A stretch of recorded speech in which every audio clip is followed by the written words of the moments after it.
a racehorse. Doesn't matter to jockey Dennis Collins when it's time to saddle up. Harley Davidson doesn't have as much enthusiasm as a thoroughbred has, but the rider on the back of a Harley Davidson does. It weighs 1,180 pounds. You know, that's about the average weight for a horse. And I had to pick this thing up myself. They said, well, if you do that, you can hold a horse. I said, I'm not paid to hold horses. I'm paid to make them run. He's been running the horses for 22 years and has entered the gate this weekend with 137 wins, which ranks him 16th nationally. That's a hard thing to do, you know, because there's so many tracks, there's so many riders around here.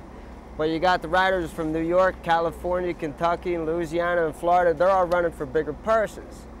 You know, I'm getting close to breaking million. I looked at the Sarmo, he's got 11 million already. And he's way below me. Now, I'd like to be up there on the money status also, but I'd have to be in California with him in order to do that. And I really don't want to, you know, I like it out here. Well, the air's a little bit better.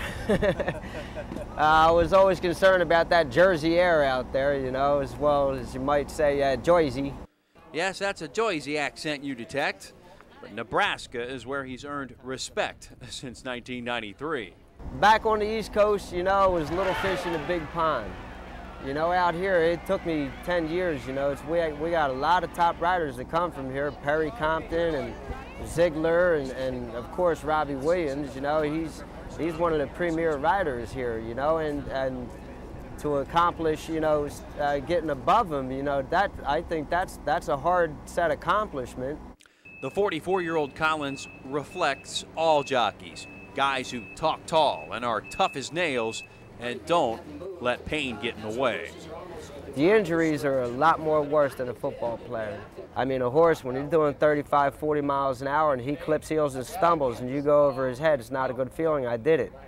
That's the first year that I rode. I was riding for 8 months and broke my back in 2 places doing that. You know, the horse flipped in the gate and squished my ankle. If it was the other ankle, it wouldn't bother me because I can't feel that one. I got nerve damage and drop foot. Over here, I got 4 screws and 3 cracks. But